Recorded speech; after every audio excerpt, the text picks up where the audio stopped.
Liebe Zuschauer, herzlich willkommen zu einer neuen Folge von Im Auge des Bruders mit Scott Ritter hier auf unserem YouTube-Kanal Gegenpol. Mein Name ist Monique Stegemann und heute wird es um folgende Themen gehen. Europas Angst vor Donald Trump und einem US-Rückzug aus der NATO. Braucht Deutschland eigene Atomwaffen? Bundeskanzler Olaf Scholz nennt Wladimir Putin einen Lügner. Wird der russische Präsident getrieben von imperialen Großmachtfantasien oder braucht die NATO die russische Bedrohung für ihre eigenen Aufrüstungspläne? Nach dem Machtkampf in der Ukraine gelingt es Kiew mit dem neuen Oberbefehlshaber General Alexander Sirskij eine strategische Defensive aufzubauen? Und hat US-Präsident Joe Biden die Macht in Washington D.C. oder hält längst ein tiefer Staat die Zügel in der Hand? Der angehende republikanische Präsidentschaftskandidat Donald Trump hat mit seinen Aussagen zur NATO für Bestürzung in Europa und auch in Deutschland gesorgt. Auf einer Wahlkampfveranstaltung hatte Trump angedeutet, dass die USA mit ihm als Präsidenten künftig nur noch jene Mitglieder verteidigen würden, die auch ihren Beitrag voll gezahlt hätten. NATO-Generalsekretär Jens Stoltenberg mahnte daraufhin, solche Aussagen würden die Sicherheit aller Mitglieder gefährden. Bundeskanzler Olaf Scholz formulierte sogar, derartige Aussagen wie von Trump seien allein im Sinne Russlands und niemand dürfe mit Europas Sicherheit dealen. Was sagst du in dieser Angelegenheit, Scott? Dient die NATO derzeit der Sicherheit Europas? Und wie glaubst du, wird sich die US-Position zur NATO in den kommenden Jahren verändern? Mit oder ohne Trump? Well, I think it should be obvious to everybody that NATO exists only because the United States wants it to exist, and that NATO only serves American national security interests. It's an extension of America's national security policy posture. Germany has long ago sold itself to America. Jens Stoltenberg knows this. Everybody at NATO knows this. If it weren't for the United States, there wouldn't be a NATO. There's no need for NATO. It's an artificial construct that may have had legitimacy at the time that it was created, back at the end of the end of the Second World War. But when the Soviet Union collapsed in 1991, there was literally no justification for continuing this military alliance other than to promote American policies, which it did. I mean, NATO transitioned from being a defensive alliance into being an alliance that carried out offensive military wars of aggression against European nations, bombing Belgrade and Serbia, doing an illegal war of aggression over Kosovo, a regime change in Libya, the occupation and nation-building exercise in Afghanistan, and of course, after the American invasion of Iraq, participating in training operations in Iraq, thereby legitimizing what was an illegal war of aggression. So, NATO isn't what it claims to be. It's purely a tool of American foreign policy. And right now, American foreign policy is about the strategic defeat of Russia. And it's using NATO like they used Ukraine as a proxy to achieve this outcome. We don't care about Europe. I just don't know how to make that any clearer to you. If you're German and you think America cares about you, reflect on this. Why did we blow up Nord Stream 2? Why did we blow up the Nord Stream pipelines? If we cared about you, if we cared about your sovereignty, if we cared about your economy, if we cared about you, the people of Germany, we don't. We don't even like you. If we liked you, we wouldn't do this. Friends don't do this. We use you. That's it. We use you. And look at what's happened. Deindustrialization. The once mighty German economy is collapsing around you as we speak. You stand for nothing. What do you stand for as a nation? Nothing. Why? Because you have stopped defining the nation yourselves and allowed the United States to define it for you, to the extent that right now an American presidential candidate is telling you to your face, you don't matter, because you don't. You don't matter. You're nothing to us. Even the people that promote the continuation of NATO don't care about Germany because they're the same ones that promoted the destruction of the Nord Stream pipelines. They're the ones that continue to charge you horrific prices for American liquid natural gas when you could have bought it cheap from Russia, because we don't want you to buy it cheap from Russia, because we don't care about you. We don't like you. Grow up. What's going to happen to Germany? What's going to happen to NATO? It's an organization that will disappear because it serves no function. It's time for Europe to start looking out for European interests. It's time for Germany to start looking out for German interests. I mean, my God, wasn't getting cheap Russian gas that underwrit the quality of life that you once enjoyed? Wasn't that in your interest? And yet you allowed the United States to push you away from that, to blow up $12 billion. You are nothing. You are no one. Why should we like you? That's the question I want to ask the Germans. Why should Americans like you? What is it about you that's likable? What do you stand for? Because if I'm going to be your friend, I'd like to know who you are. So Germany, tell me who you are. Tell me what you like. I mean, do you like going out to movies? Do you like good food? Maybe we could go out on a date and I'll buy you some schnitzel. We can enjoy a nice ice-cold Hefeweizen together, and we can talk about the future. What future? What future do you want? Because if you want to be a subordinated subject of America, you're not worthy going out on a date. You're a prostitute. I'll just buy you because I've been buying you for years. That's it. That's all you're good for, to be bought for American pleasure. But are you somebody? Do you stand for something? It's time you stand up on your own 2 feet. Stop being used by the United States to promote a conflict in Ukraine that is sacrificing Ukrainian lives by the hundreds of thousands, which has empowered Russia to a degree unimaginable before the conflict. Russia is not your enemy. Russia didn't blow up the Nord Stream pipeline. Russia's not gouging prices with, by dumping American liquid natural gas on your shores, bankrupting your society. Russia didn't deindustrialize you. Russia's not responsible for anything that happened to you. America is. America is NATO. NATO will go away. That's the reality of it. America's tired of it. We don't like you. We don't care about you. And NATO is becoming less useful to us because the reality is, by creating this strong Russia, we have put NATO in an impossible situation. Germany, how are you going to pay for the military that everybody says you need to stand up to the Russians? Where's the money going to come from? Hell, you can't even pay your farmers. And they're dumping poop on your roads in proof of that. You can't pay your farmers, but you want to build this grand military capable of standing up against the Russians. Really? With what economy? You don't have an economy anymore. So Germany, you count for nothing. Europe, you count for nothing because you don't want to be counted.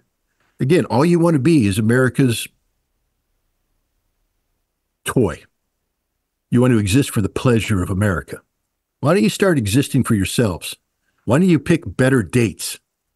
Instead of going out with the American who's going to give you a steak dinner and some cheap wine and then take you home, why don't you go out with a Russian who will buy you a nice pelmeni, maybe some stroganoff, maybe treat you with respect, talk to you nicely.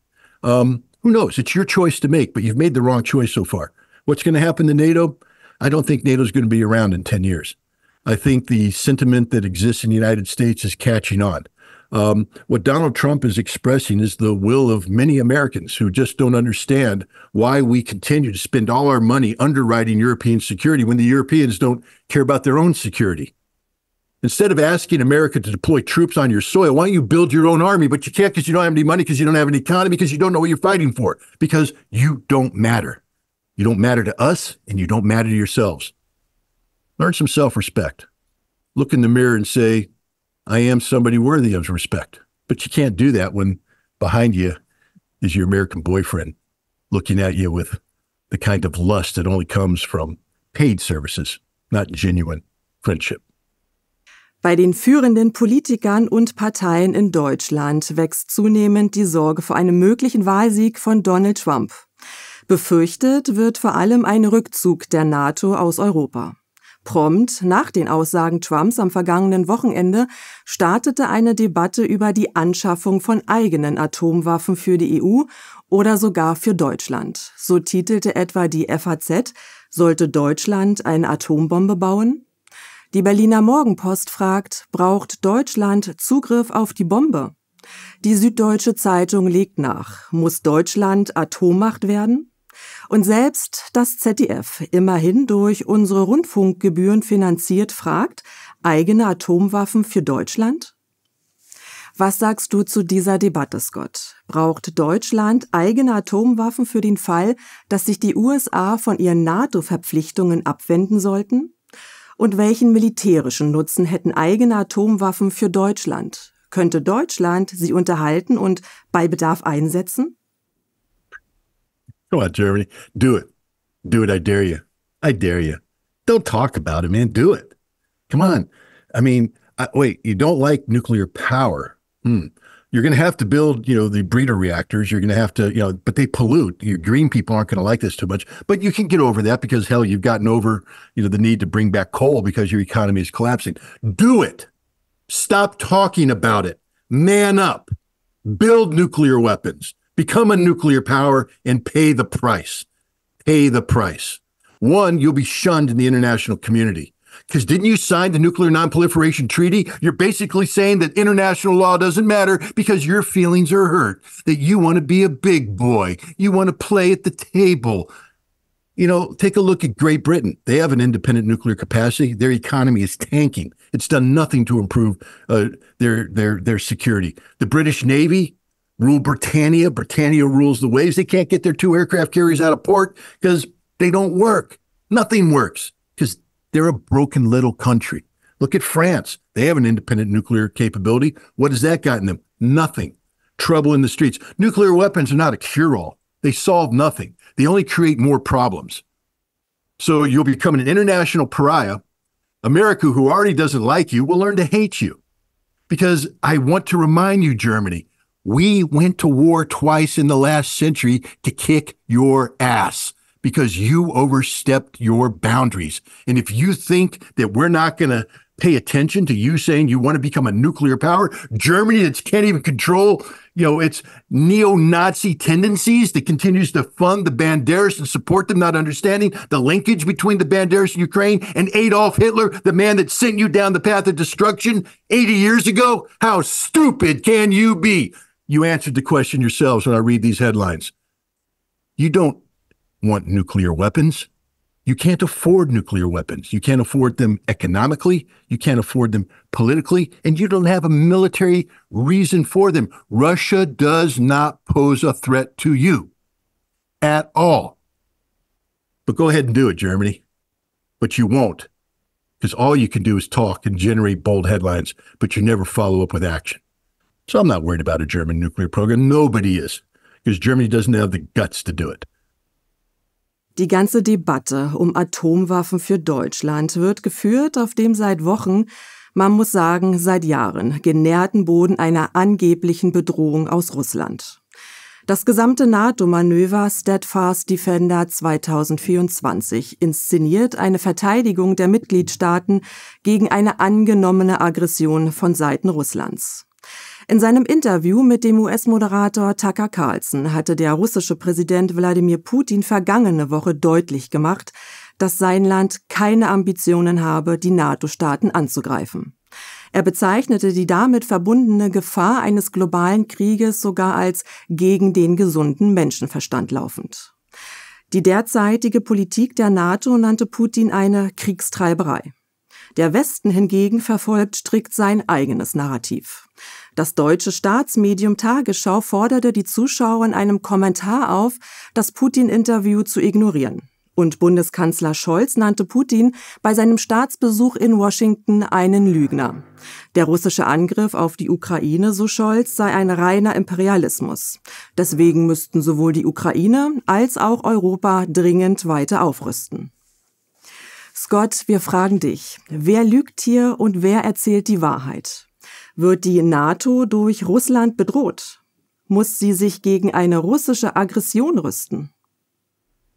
Well, it's interesting that, NATO talks about Russian imperialism. That implies an expansionist Russia, but I don't think it was an expansive Russia that worked its way up to NATO's borders. It was an expanding NATO that worked its way to Russia's borders. And if you listen to Vladimir Putin, I mean, with all due respect, Olaf Scholz, you're an idiot, truly an idiot. But the German people know that because he's proven it with everything he says and does. A failed leader of a failed country, of a failed people. But let's have Olaf Scholz sit down for a minute. Hey, Olaf, here's my deal. I'll interview you for 2 hours. Me and you, pal. Sort of be the equivalent of Carlson Putin, but it'll be Ritter Scholz. Come on, man, you can do it. You're confident, aren't you? I mean, you came to, you're saying these bold statements. Give me 2 hours with you, and I'll have you pooping yourself because you're a liar You don't know what you stand for.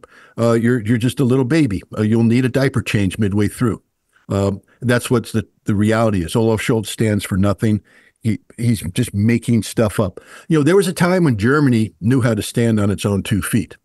Back in the 1980s, the German people participated in protests against the arrival of intermediate nuclear forces, American nuclear weapons on German soil. They understood what the consequences were. Back in the day, when NATO was a real military alliance, the Germans had the guts to look at the Americans in the eye and say, we will not trade space for time and allow you to use tactical nuclear weapons against the advancing Soviet army, because those weapons will go off on German soil.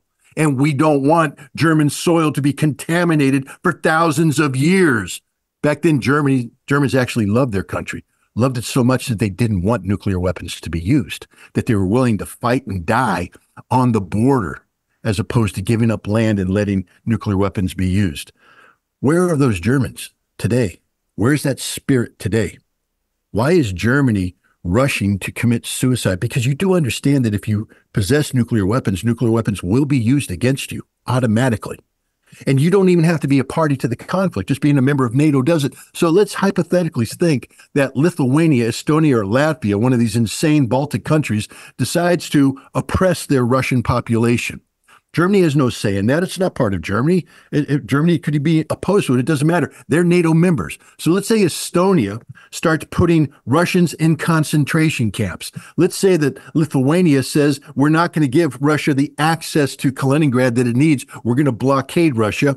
And Russia takes military action to resolve what is obviously an act of war against Russia. Now, the Baltic states are going to scream, Article 5, collective defense. And Germany's going to say, my God, we have to, because Article 5 is sacred. It's a sacred obligation. That's not Germany's words. That's Joe Biden's word, but Germany doesn't matter because you do whatever the American president tells you to do. But now you have nuclear weapons, but you only have them for deterrence, right? We're just deterring the Russians not to use. You're going to be nuked instantly. Bam, bam, bam, bam. The entire German nation will be a radioactive cloud. It's automatic, people. There's no debating it. It will happen because you're stupid. You're idiots. You forgot to be in love with your own country. There was a time when Germany said no to nuclear weapons because they understood the consequences of it again. It's a manufactured threat to Russia. Again, one of the things that I would challenge Olaf Scholz in the debate that will never happen, in the interview that will never happen, is define the Russian threat in a way, quantify it so that you can convince me, a military expert, how Russia gets from where they are today to Berlin.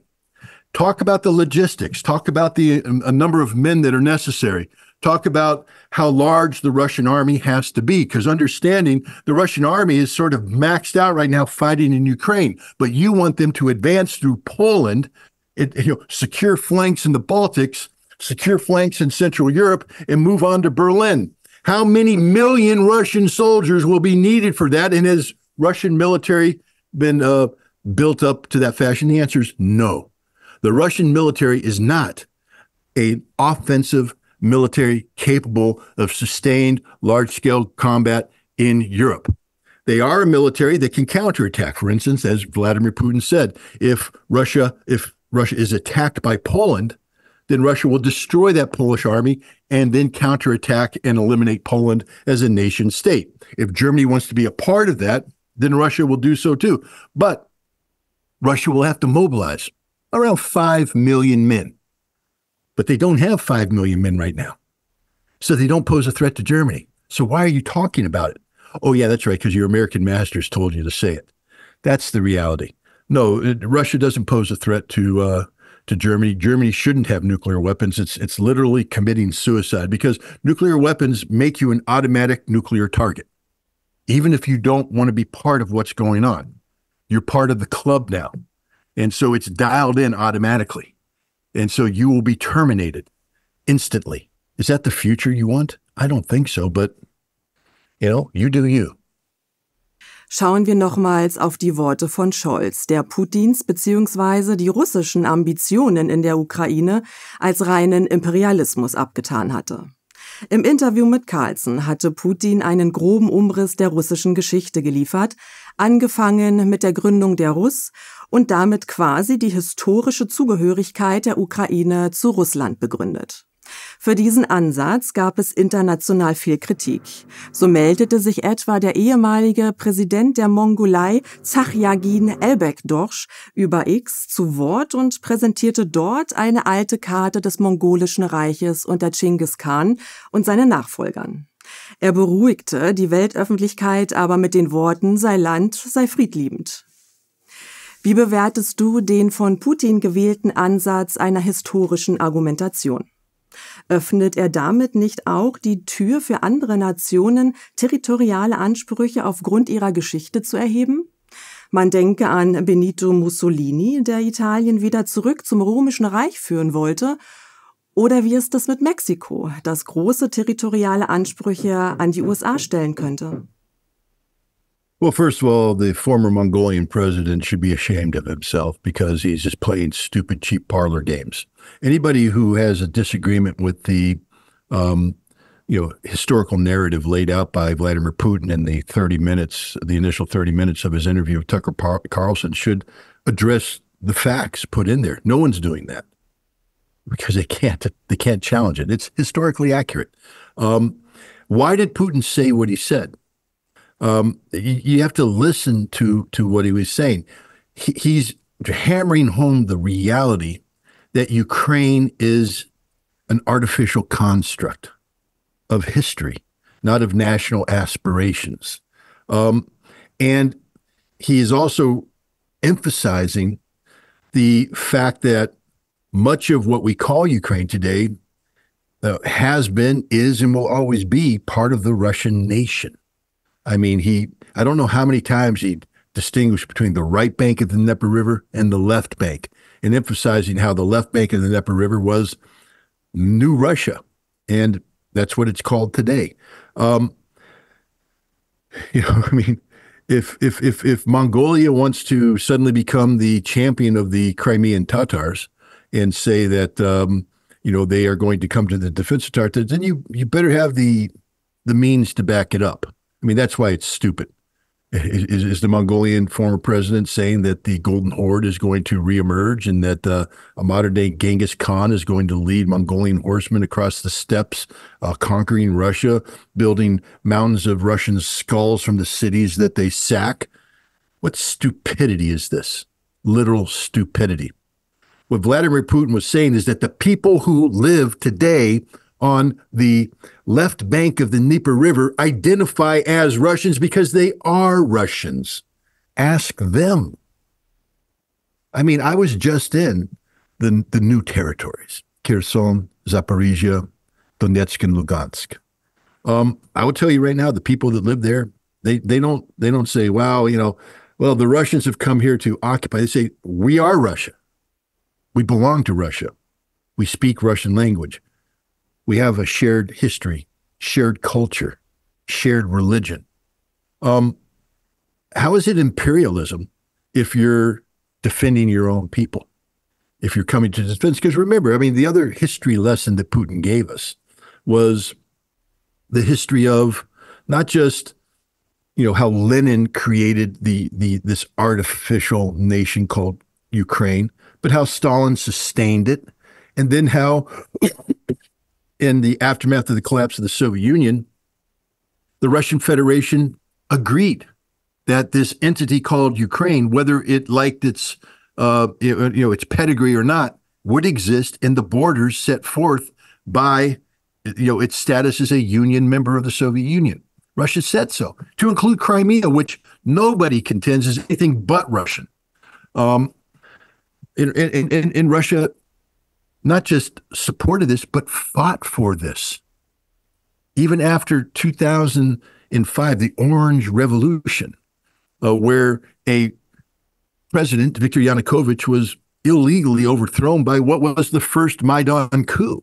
carried out by the West, orchestrating a third round of elections. Listen to what Vladimir Putin said. It's 100% accurate. A third round of elections to put in Viktor Yushchenko, a ultra-nationalist who elevated Stepan Bandera from the dustbin of history to the status of a national hero of Ukraine, mainstreaming neo-Nazi ideology.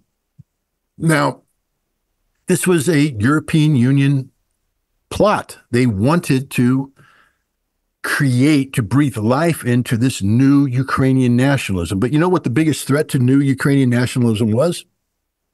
The Russian people of Ukraine, not of Russia, but the ones who lived in this artificial entity called Ukraine. Because in 2010, they had another election, and Viktor Yanukovych was elected because of the support of the Russian people. And this is something that was unacceptable to the European Union, unacceptable. So they put in motion the mechanism to destroy not just Yanukovych, but the Russian people themselves. What Maidan was about, because remember, the European Union came in and they cut a deal. Had they just waited 6 months from January to June, there would have been an election in June of 2014 where Yanukovych would have lost because the people lost faith in him because he promised the EU and he couldn't deliver on that promise. So he would have been removed in accordance with the Constitution and a new president would come in. But the problem was the Russian people would still exist. So and 4 years later, they would elect another Viktor Yanukovych, and the United States couldn't tolerate this.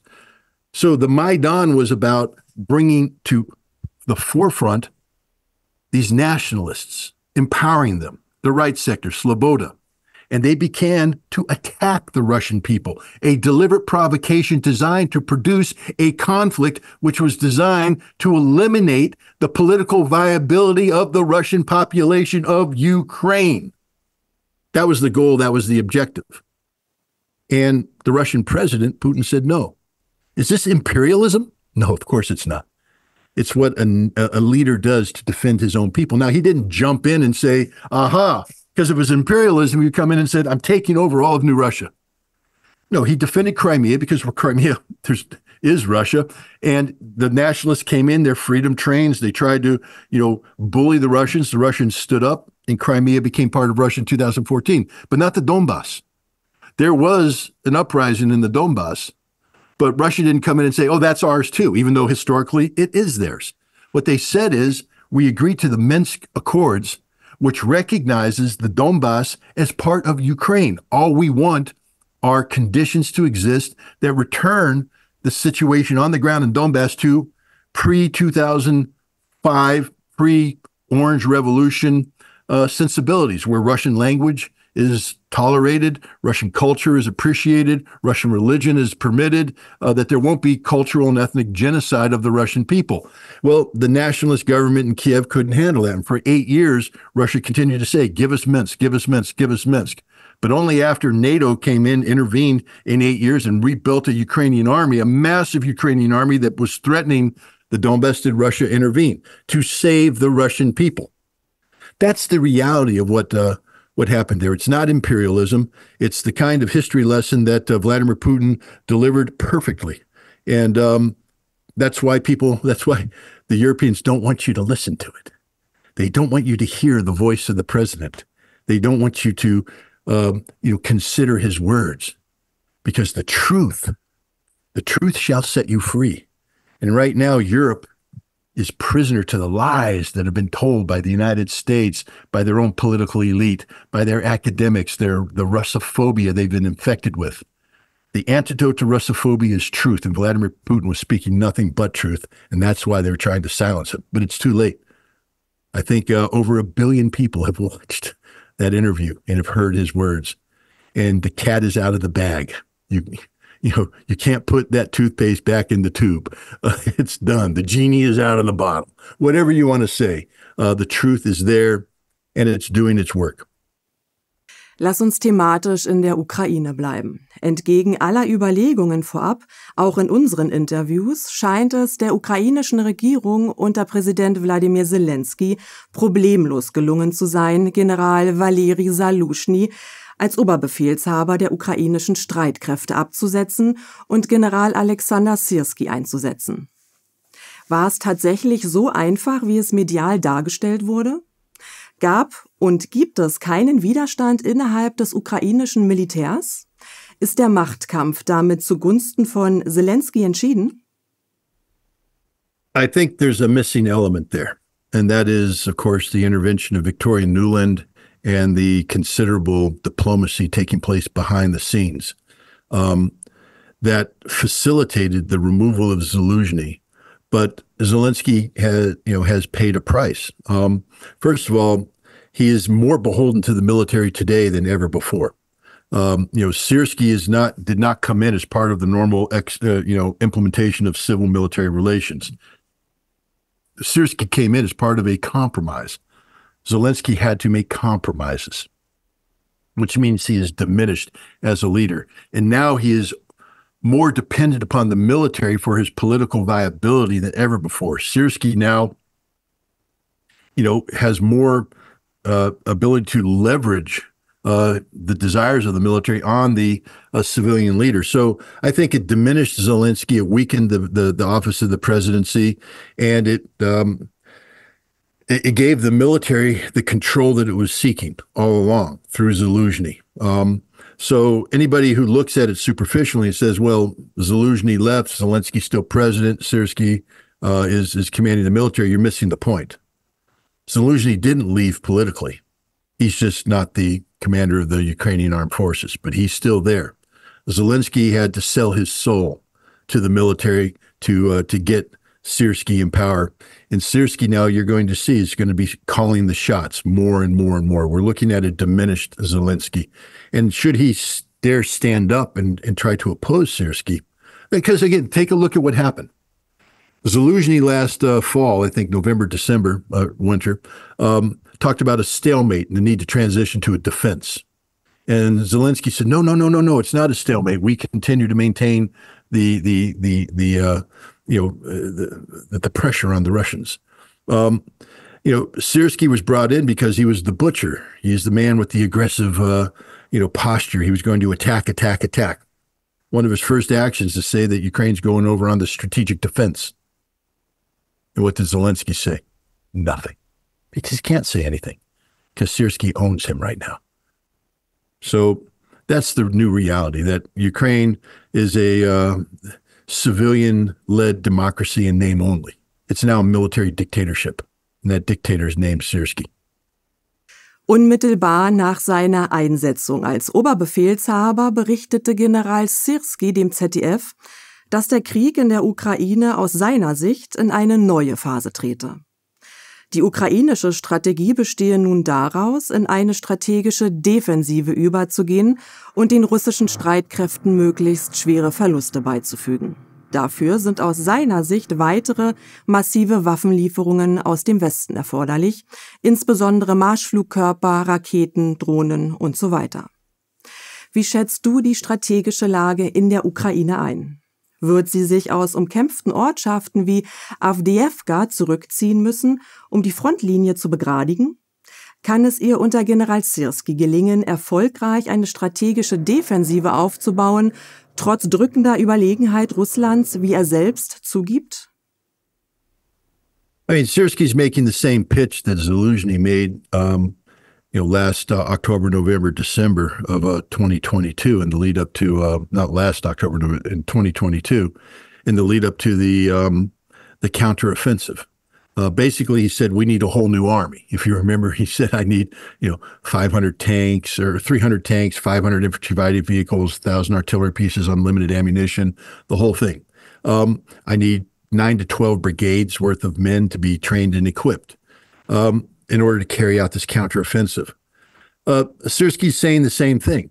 In order to move over to the strategic defense, I need the weapons that can facilitate this, weapons that we don't currently have.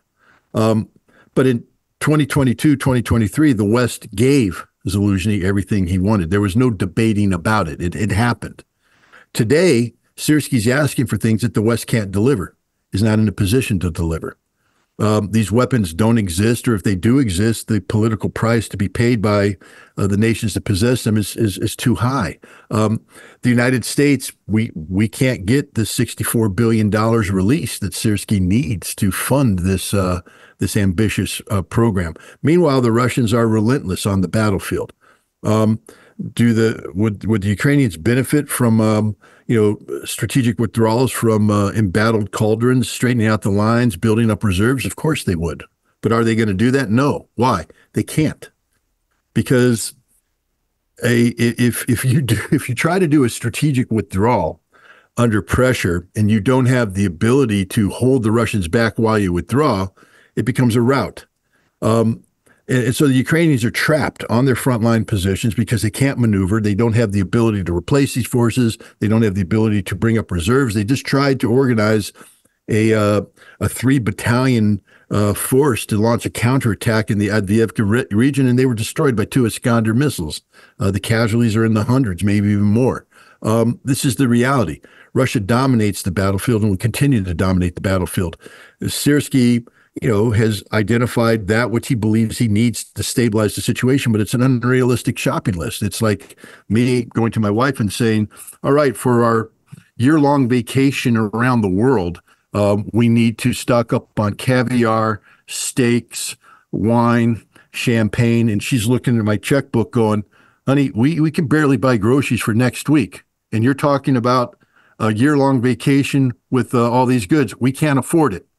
Sirskij has a wish list that can't be fulfilled. The fact is, Ukraine has lost this war. There's nothing Ukraine or the West can do to reverse this reality. And we're looking at a very painful period of Ukraine's history as their military is going to be destroyed piecemeal by the Russians. Und wie schätzt du die jüngsten Berichte über angeblich erfolgreiche ukrainische Drohnenangriffe auf ein russisches Kriegsschiff im Schwarzen Meer ein? Welche Auswirkungen könnten diese Drohnenangriffe und auch andere Fernangriffe auf russische Ziele für den weiteren Kriegsverlauf haben? Well, I mean, this is the one, quote unquote, bright spot for Ukraine. They have been very successful in carrying out, a war that, it doesn't require them to have a Navy capable of standing toe-to-toe with the Russian Navy. They're using these unmanned drones, which are relatively cheap, difficult to defend against. And when, assisted by American intelligence, are able to find gaps in the Russian defenses, and they've been successful. They, I think on February 1st, they sank a Russian missile corvette. And if the news reports are true, they sank a Russian landing ship. Ukraine has already been able to push the Black Sea fleet out of the eastern Black Sea region. The Russians are not operating off the shores of Odessa anymore. And what this has done is allowed Ukraine to establish a shipping lane that has enabled them to resume grain shipments. And Russia has made a decision not to sink these ships. They do strike port facilities, but Russia, also understands the political consequences of blowing up grain facilities, of sinking ships carrying grain. So, the Ukrainians have. This is a plus for Ukraine. Their naval planners deserve all the credit in the world. They have achieved a victory over the Russians in the Western Black Sea region. But it's a Pyrrhic victory. Why? Because all they've done is underscore the fact that if Russia is going to consider itself to be a Black Sea power, it has to eliminate Ukraine's access to the Black Sea. And so now Russian victory will be defined by Russia seizing Odessa, not just the city, but all of Odessa, including all the ports. And Ukraine will be a landlocked nation because Russia can never again allow Ukraine or NATO through Ukraine to exercise this kind of influence and control over the Russian Navy. So the Ukrainians have achieved a tactical and indeed an operational victory over Russia in the Black Sea, but it's a strategic defeat because whatever Ukraine's doing in the Black Sea doesn't impact the deteriorating conditions it faces on the battlefield on land. And ultimately, it'll be Russians coming across the land that will take Odessa. And then that's the end of it. Ukraine will no longer have ports to ship their grain from, no longer have ports to sortie unmanned drones from. They won't have access to the Black Sea. And that's that will be a strategic defeat for Ukraine because their economy won't recover from that kind of blow. Lass uns zum Abschluss noch über die USA sprechen. Russland hat sich gerade erst besorgt geäußert über die Befehlskette der Vereinigten Staaten zum Abschuss ihrer Atomwaffen. Der Nationale Sicherheitsrat Russlands sprach wörtlich von einer globalen Katastrophe und warnte vor fehlerhaften Abläufen, die drohen könnten, wenn etwa US-Verteidigungsminister Lloyd Austin auf unbestimmte Zeit im Krankenhaus liegt, die Vize-Verteidigungsministerin Kathleen Hicks gerade im Urlaub weilt und die mentale Gesundheit von US-Präsident Joe Biden in Frage gestellt wird, wie etwa vom Anfang Februar veröffentlichten Bericht des Sonderermittlers Robert Hur. Wie bewertest du die aktuelle Lage der US-Befehlskette? Sind die US-Atomwaffen gerade in guten Händen? Ist die US-Politik gerade in guten, fähigen Händen? Well, first of all, it doesn't matter what hands, the capability of the hands that U.S. policy in, so long as America's nuclear posture involves, the possibility of preemptive nuclear strikes in a non-nuclear environment, the world will always be a risk. You could have, a Mensa-level PhD-equipped genius as the president of the United States, and the danger would still exist because the policy is bad. It's just bad policy. I think the Russians right now, of course, they have a legitimate right to be concerned, but the fact that they're giving voice to this concern the way they are means that they're just playing politics. I'm just going to call it as I see it right now. The United States, yes, the president is the commander-in-chief, and he clearly is operating in diminished capacity. The Secretary of Defense is part of the chain of command and part of the nuclear launch process, and his unannounced withdrawal from his duties was problematic. I said so at the time. But now, there are deputies for a reason, and if he's not available, his deputy will assume her responsibilities as Secretary of Defense, acting Secretary of Defense. But the real players are the U.S. military, the men and women who man the weapons that would be used, who are involved in the communications, and are also involved in backstopping the decisions made by civilian leadership regarding nuclear weapons to ensure that any orders given are lawful orders, that a nuclear use of nuclear weapons is proportional to the threat that it's trying to stop, that the intelligence is good, et cetera. So as much as I and everybody else are concerned and should be concerned about Joe Biden's diminished mental capacity, and we're concerned about Lloyd Austin's unannounced absence, the reality is the American nuclear weapons are in capable hands, and I'm not fearful of a nuclear conflict. I think what the Russians are doing is scoring some cheap political points. Why not? The United States gave them the ammunition. They're going to fire it, but we should recognize it for what it is.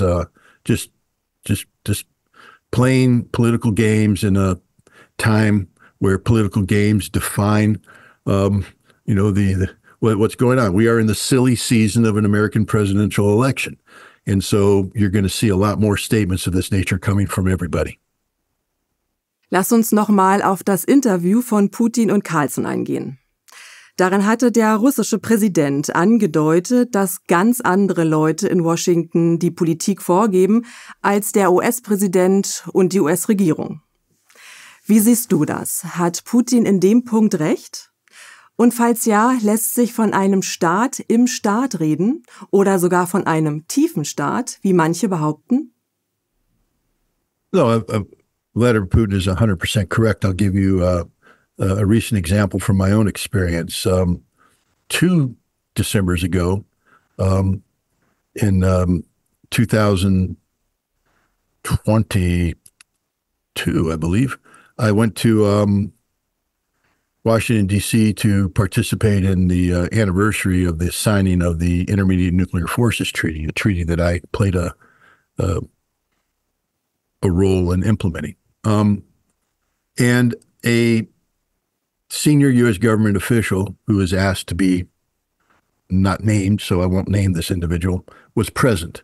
And this individual was asked a question about Joe Biden. When he was candidate Biden running for election, he promised to return America's nuclear posture to basically in no first use, meaning that the sole justification for using nuclear weapons would be to retaliate against a nuclear attack. That's it. That, there's no preemptive posture. There's no, first strike. It's basically, if you attack us, we will respond and destroy you, kind of thing. And he campaigned, said, this is what I believe in. This is what I want to do. And so the question was asked to this individual, here we are, more coming up on 2 years, and nothing's happened. Why didn't Joe Biden act on his promise? And this individual said something that was very interesting. This individual said that the interagency wasn't ready for this. And we all sat there. I mean, everybody said the same thing I said. I said, we didn't vote for the interagency. We voted for the President of the United States. That's the chief executive.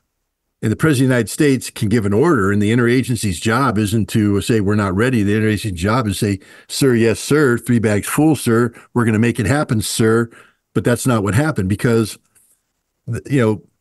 there's now this entity. It's been given a name. People called it the deep state. Some people call it the blob.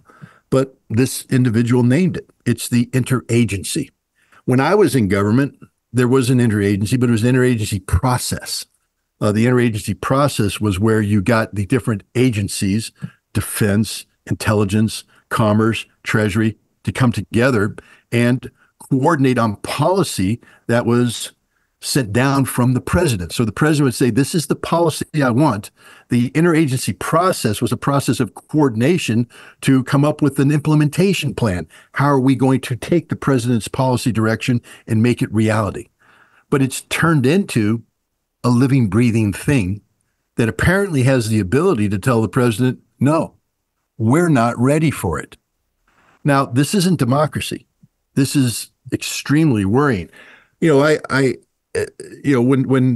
Donald Trump talks about coming into power and firing all of the career bureaucrats who were appointed by Democrats, everybody's going, well, you can't do that. That's undemocratic. Actually, no, it's not. What's undemocratic is this thing called the interagency telling an elected president, and I'm not a fan of Joe Biden, but he is the president of the United States. He is the commander in chief. And when the office of the president, who is empowered by the Constitution to come up with policy, says, this is the policy I want to do, Congress can come in and say, no, we disagree with that. But the interagency doesn't have a role in vetoing that. But they did. They vetoed it. So I think when Donald Trump says, I want to purge the interagency and replace it with people who will do what I tell them to do, because that's their job. Now, their job is also to say, Mr. President, that's a bad idea. This is why we think it's a bad idea. And the president can listen and say, nope, I want you to do it. But the interagency can't say, we're not ready. We don't want to do it. That's not your choice. Do it. If you have objections, that's the role of Congress. Congress's job to come in and say, oh, Mr. President, we think this is stupid. And whatever you're trying to do, we're not going to give you the money. That's the House's job, power of the purse. The Senate can say, we're not going to confirm the people you're appointing, or we can put in other obstructions. That's democracy. It's ugly, but it's open. Everybody knows what's going on. The interagency said, we're not ready, and nobody in America was aware of this. Nobody in America can name what the interagency is. Define it. Vladimir Putin was 100% correct. There is a secret cabal behind the scenes, unelected, that exists from administration to administration to administration that is calling the shots when it comes to major aspects of American policy. Liebe Zuschauer, wir sagen herzlichen Dank an Scott Ritter für seine Zeit und seine umfassenden Analysen. Und auch an euch, wie immer, vielen Dank fürs Zuschauen. Wenn euch die Sendung gefallen hat, teilt unser Video breit in den sozialen Medien und abonniert unbedingt unseren Kanal Gegenpol. Folgt uns auch auf den Plattformen Odyssey und X. Und wenn ihr mal Fragen habt, die wir unbedingt mal an Scott Ritter stellen sollen, dann schreibt sie uns in die Kommentare. Ich sage Tschüss und bis nächste Woche bei Im Auge des Bruders mit Scott Ritter.